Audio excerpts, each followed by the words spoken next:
மலைகளால் சூழப்பட்ட அமைதியான பாத்ரி முருஜனை தீத்து ஊரில் கார்த்திகை தீபம் என்பது ஒரு திருவிழாவை விட அதிகம்.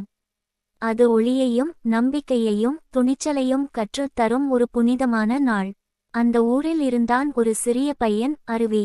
அவன் எப்போதும் பயப்படுவான், இருளுக்கும் அலைச்சல் சத்தத்திற்கும் தனது சொந்த நிழலுக்கும் கூட. ஆனால் கார்த்திகை தீபம் வரப்போகும் அந்த மாலை அவன் வாழ்க்கையை மாற்றப்போகும் ஒரு அதிசயம் நடந்தது. அந்த நாளின் முக்கியமான நிகழ்வுக்கு பயன்படுத்தப்படும் பழமையான விளக்கு காணாமல் போய்விட்டது. ஊரே பதட்டம். விளக்கு இல்லாமல் தீபத்தை எப்படி ஏற்றுவது என்று எல்லோரும் கவலைப்பட்டனர். அதே நேரத்தில் நடுங்கிக் கொண்டிருந்த அருவி தன்னுள் ஒரு சிறிய ஒளி மூண்டதை உணர்ந்தான். முருகனின் அருளின் ஒளி. தன்னுள் ஒரு குரல் சொன்னது, தைரியமாக இரு. அவன் முதன்முறையாக கை உயர்த்தி, நான் அதை தேடிப் போகிறேன் என்று சொன்னான். வில்லேஜர்ஸ் அதிர்ச்சியடைந்தாலும் அவரின் கண்களில் ஏதோ மாற்றம் தெரிந்தது. பயம் அல்ல, நம்பிக்கை. அருவி காட்டுக்குள் நுழையும்போது இருள் அடர்ந்தது.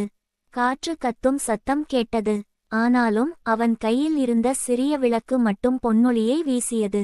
ஒவ்வொரு அடியிலும் அவன் தன்னுள் ஒரு குரல் கேட்டான், ஒளி இருக்கும் இடத்தில் இருள் வெல்லாது. காட்டின் நடுவே ஆற்றங்கரையில் ஒரு பெரிய கருங்கல்லின் பின்புறம் ஒரு ஒளிச்சுடர். அது காணாமல் போன அந்த பழமையான விளக்கே. அருவியின் முகத்தில் சந்தோஷம் மலர்ந்தது. அவன் அதை தூக்கிக் கொண்டு மீண்டும் ஊருக்கு திரும்பினான். அந்த இரவு மலையின் உச்சியில் கார்த்திகை மகா தீபம் ஏற்றப்பட்டது. ஊர் முழுவதும் விளக்குகள் ஒளிர்ந்தன. மக்கள் சிரித்தனர், குழந்தைகள் கொண்டாடினர். ஆனால் அந்த ஒளியில் ஒளிந்திருந்த மிக பெரிய தீபம் அருவியின் உள்ளத்தில் எரிந்த தைரியத்தின் தீபமே.